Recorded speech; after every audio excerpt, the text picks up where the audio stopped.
네, 안녕하세요. 대기업의 이경민입니다. 오늘 사조동화원을 알아보려고 하는데요. 너무 제목을 장난친 것 같나요?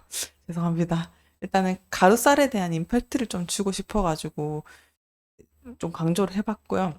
그다음에 우리나라 정부에서 식량 자급률을 좀 올리기 위해서 가루쌀 활성화 정책이 이제 시행이 되는데 이런 것들이 기업들한테 어떤 영향을 미치고 또 원가에 영향을 주면서 매출에까지 연결될 수 있는 상황을 같이 살펴보셔야 됩니다. 그래서 이제 이 가루살 정책이 미칠 사조 동아원의 실적에 대한 연결성을 같이 한번 차근히 살펴보도록 할게요.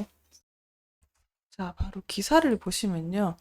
가루쌀 먹거리가 풍년이다 이렇게 볼 수 있는데요. 가루쌀의 특징이라고 하면은 일반 쌀보다는 제분이 쉽고 소화 흡수율도 좋다라고 하는데요.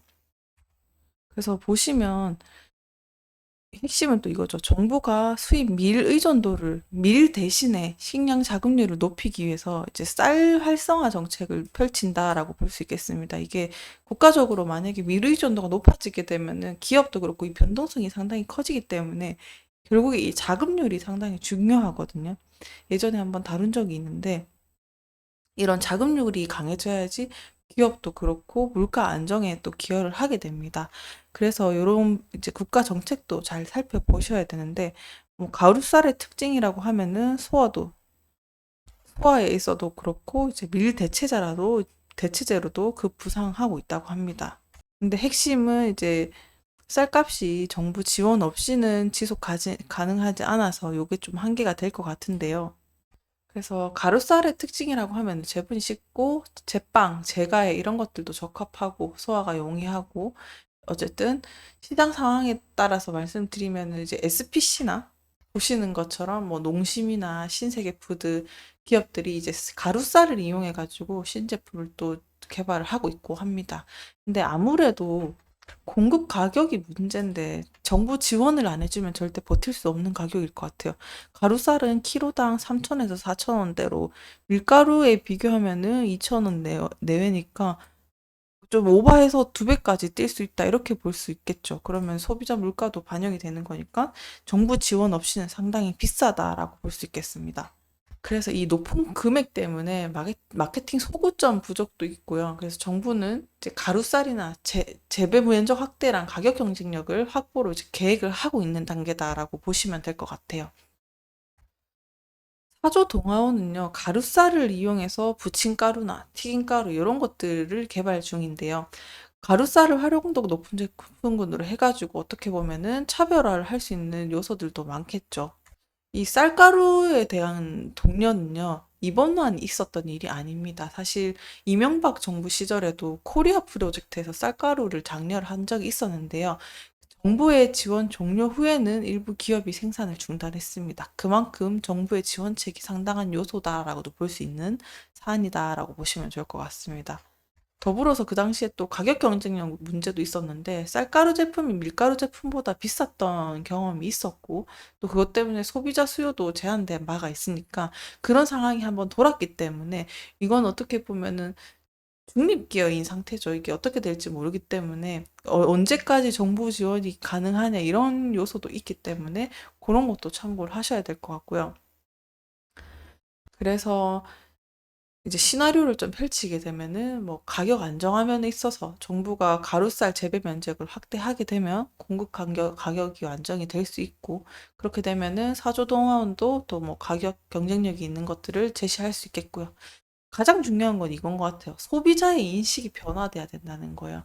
건강이랑 이런 맛 위에서 이 외에도 소비자들이 가루쌀 제품을 더 선호하는 경향이 이어져야 시장 점유율의 증가도 가져올 수 있기 때문에 이런 게 가장 중요한 소구점이 아닐까라고도 생각합니다.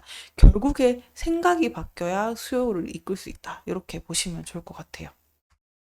이런 책에 대해서 조금 맞추게 되면 정부가 가루쌀 재배 면적을 확대하면 생산량이 증가하듯이 지금 현재는 연간 1만 톤으로 생산을 하고 있는데 일단 정부의 목표는 27년까지 20만 톤으로 증가하는 게 목표입니다.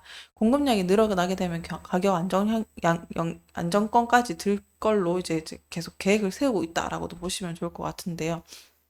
그러면 이렇게 장기적인 플랜에 있어서 쌀 가격과 그 공급면에 있어서 재배 면적이 늘어난다는 가정하에 그러면 사조 동화원의 가격 전략 같은 것도 살펴보셔야 되겠는데 그렇게 되면 사조 동화원은 이제 가격적인 비용에 있어서 비용이 절감이 되겠죠. 공급이 가루쌀이 하락하게 되면은 더 낮은 원가로 쌀가루를 가루쌀을 조달할 수 있게 되고 가격 경쟁력에서 어떻게 보면 우위를 확보할 수 있고 더불어서 가장 중요한 거는 원가 절감으로 이루어져야 된다는 건데요. 판매 가격을 경쟁력 있게 조정할 수 있는 우위를 점할 수 있게 됩니다. 더불어서 그 다음 상황 그려지는 건요. 마케팅이 될 것 같은데요. 가격 인하하고 되면은 그다음 판매 촉진이 이루어져야 되니까 이런 구매 촉진을 일으키고 그다음에 판매량 증가의 단계로 더 넘어가게 되겠죠. 그다음에 포지셔닝에 있어서 제품 라인이 프리미엄으로 구축이 될 가능성이 또 높습니다. 그러니까 가격이 비쌀지라도 아까 말씀드렸던 그 소구점 인식이 변하게 되면은 구매 소비자들도 거리낌 없이 비싸더라도 자연스럽게 살 수 있는 상황이 될 수 있고요. 그러면 장기적으로는 시장 점유율도 확대할 수 있게 된다라고도 보실 수 있겠습니다.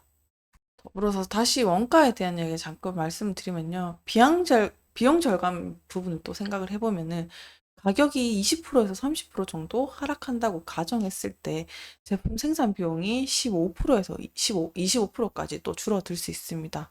그만큼 원가에 차지하는 비율이 상당히 크더라고 볼 수 있겠죠. 그 다음에 그렇게 되면은 대량 생산 효과까지 이어질 수 있기 때문에 거기에 따른 생산 공정이라든지 노동 비용이라든지 기계 유지 비용도 같이 덩달아서 절감 효과를 가져올 수 있겠죠. 그럼 원가 절감부터 상황을 그려볼게요. 만약에 가루쌀 원가 절감률이 20%라고 생각을 했을 때 제품의 원가가 예를 들면 1,000원이라고 한번 해볼게요. 그럼 원가를 절감하게 되면 원가는 20% 줄어들게 되니까 1,000원에서 800원이 됩니다. 이 경우에 현재 가격이 1,500원이라고 치면은 이익이 500원에서 200원 더 보탠 700원으로 늘어나게 된 것이죠. 그렇게 되면 이익률이 33%에서 46%로 개선되는 수치를 보이고요. 그러면은 가격이 또 매출이 또 증가가 하게 되면 제품 가격 인하로 인해서 판매량이 증가를 한다고 30%까지 증가한다고 가정할 때 매출은 30%또 늘겠죠. 그러면은 이익의 증가가 원가 절감으로 해서 이익률이 개선이 되고 전체 이익이 40% 증가할 수도 있습니다. 그래서 연간 이익이 10억 원이었다면은 4억 원의 추가 이익이 이렇게 발생할 수 있는 구조로 갈 수 있습니다. 그러니까 이 비용 자체를 예를 든 거지, 이거는 이렇게 갈 거야가 아닙니다. 이런 구조로 갈 수 있다인 거지, 그 비율적인 면에서 다시 한번 상기를 해주시고 참기를 해주시면 좋겠습니다. 이건 어디까지나 잘 풀렸다는 가정하에 이렇게 참고를 해주시면 좋을 것 같습니다. 그래서 이 가루쌀 정책은 어떻게 보면은 국가의 정부 정책도 상당히 중요한 요소라고 생각을 해요. 이 식량 자급률이 정말 중요하다 생각을 하는 부분이기 때문에 우리나라의 자급률이 올라가야 이렇게 소비자 가격도 마찬가지고 그다음에 수입 수출하는 면에 있어서도 크게 이제 기업적인 면에서도 마진을 많이 가져갈 수 있는 구조기 때문에 그런 부분까지 같이 그림을 그려보시면서 투자를 해주셨으면 좋겠습니다. 당장 미칠 영향이 아니라 이런 상황도 전개해 볼 수 있다. 이런 관점에서 같이 한번 살펴봤습니다. 오늘도 시청해 주셔서 감사합니다.